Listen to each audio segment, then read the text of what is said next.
UP board कक्षा 11 के संस्कृत पढ़ने वाले आप सभी विद्यार्थियों का ऑनलाइन अध्ययन के लिए एक बार पुनः स्वागत है।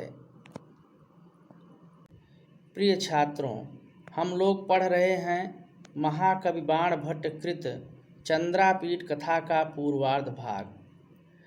बच्चों, अभी तक 8वें अनुच्छेद में हम लोगों ने पढ़ा कि शुक व सम्पायन राजा शूद्रक से अपने परिचय के अंतर्गत बताया कि उस बूढ़े भील ने मेरे पिता को मारकर नीचे गिरा दिया और मैं अपने पिता के साथ ही नीचे आ गिरा। अब आज हम लोग 9वां अनुच्छेद पढ़ेंगे।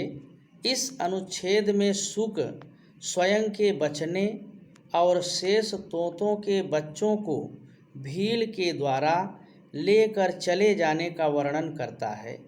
आइए पढ़ते हैं 9वां अनुच्छेद। अवशिष्ट पुण्यतया तु महतः शुष्क पत्र राशेः उपरि पतितम आत्मानम अपश्यम।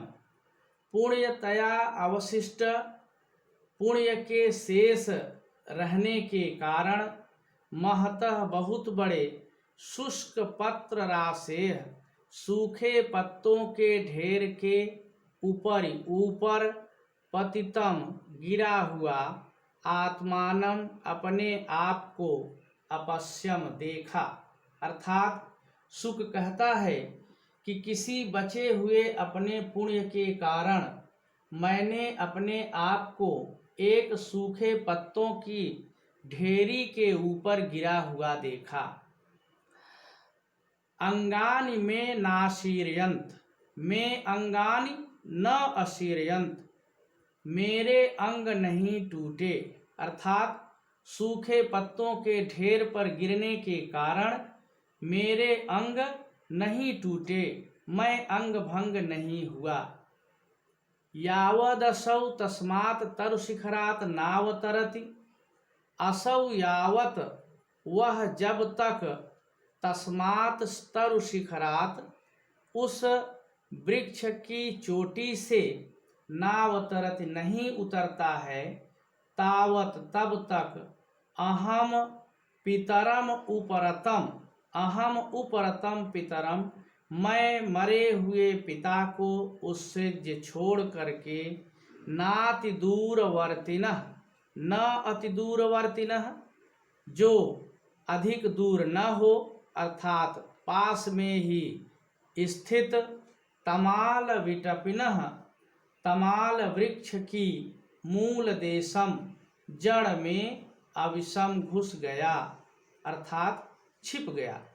कहने का भाव यह है कि शुक कहता है कि जब तक वह बूढ़ा भील उस सेमल के पेड़ की चोटी से नहीं उतरा, उसके उतरने से पहले मैं अपने मरे हुए पिता को छोड़कर पास में ही स्थित एक तमाल के पेड़ की जड़ में घुस गया अर्थात छिप गया।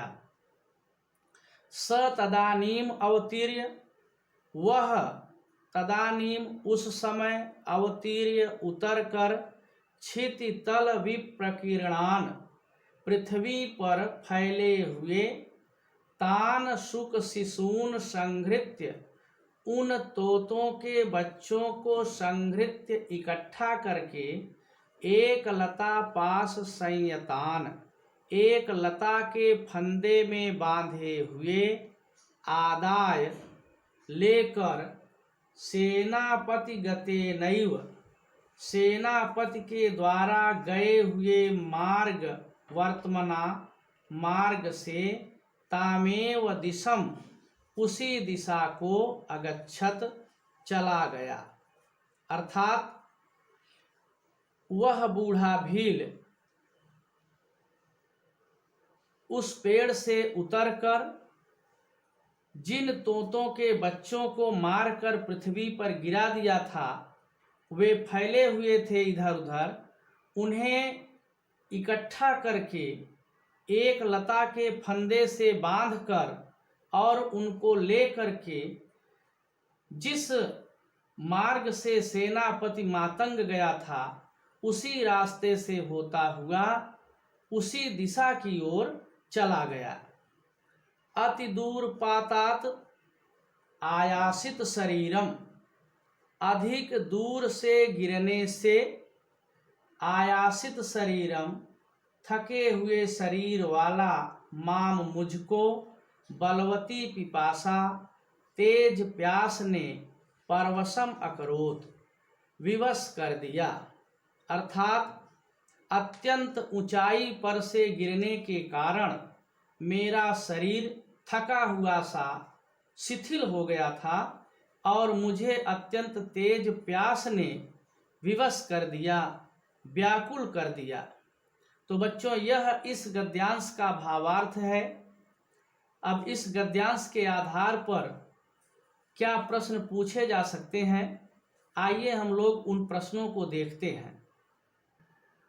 पहला प्रश्न है, प्रस्तुत गद्यांशस्य पुस्तकम लेखकं च नाम लिखत। प्रस्तुत गद्यांश की पुस्तक और लेखक का नाम लिखिए। तो हम लोग पढ़ रहे हैं पुस्तक चंद्रापीठ कथा और उसके लेखक बाणभट्ट हैं। तो उत्तर लिख दें, प्रस्तुत गद्यांशस्य पुस्तकम नाम चंद्रापीठ कथा, अस्य लेखकः च बाणभट्टः अस्ति। दूसरा प्रश्न देखें, अवशिष्ट पुण्यतया तु महतः शुष्क पत्र राशेः उपरि पतितम आत्मानम अपश्यम। इस रेखांकित अंश का अनुवाद करना है। अभी हम लोग गद्यांश में पढ़े तो इसका अनुवाद लिख दें। कुछ बचे हुए अपने पुण्य के कारण मैंने अपने आप को बहुत बड़े सूखे पत्तों की ढेर पर गिरा हुआ देखा। तीसरा प्रश्न देखें, वैशंपायनः कुत्र पतितम आत्मानम अपश्यम। वैशंपायन ने कहाँ गिरा हुआ अपने आप को देखा। हम लोग गद्यांश में पढ़े कि वैशंपायन ने बताया कि मैं बचे हुए पुण्यों के कारण सूखे पत्तों के ढेर के ऊपर अपने आप को गिरा हुआ पाया। और जैसा कि आपके प्रश्न 2 में दिख भी रहा है, महतः शुष्क पत्र राशेः उपरि पतितम आत्मानम अपश्यम। तो उत्तर लिख दें, वैशंपायनः महतः शुष्क पत्र राशेः उपरि पतितम आत्मानम अपश्यम। वैशंपायन ने बहुत बड़े सूखे पत्तों के ढेर के ऊपर अपने आप को गिरा हुआ देखा। वैशंपायनः पितरम उपरतम उत्सृज्य कुत्र विषम। वैशंपायन मरे हुए पिता को छोड़कर कहाँ घुस गया। तो हम लोग गद्यांश में पढ़े, उसने कहा कि मैं मरे हुए पिता को छोड़कर पास में स्थित तमाल वृक्ष की जड़ में घुस गया।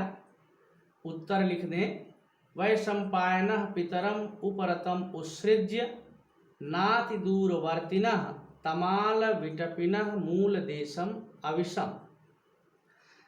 अंतिम प्रश्न देखें, जीर्ण शबरः कुत्र अगच्छत। बूढ़ा भील कहाँ चला गया। अंतिम लाइन में हम लोग पढ़े थे गद्यांश में कि जिस मार्ग से सेनापति गया था उसी मार्ग से होता हुआ वह उसी दिशा की ओर चला गया। उत्तर लिख दें, जीर्ण शबरः सेनापति गते नैव वर्त्मना तामेव दिशम अगच्छत। बूढ़ा भील सेनापति के द्वारा गए हुए मार्ग से होता हुआ उसी दिशा की ओर चला गया। बच्चों, ये इस गद्यांश के आधार पर प्रश्न थे, इनको भली प्रकार समझ लें। अब अगला गद्यांश हम लोग अगले भाग में पढ़ेंगे।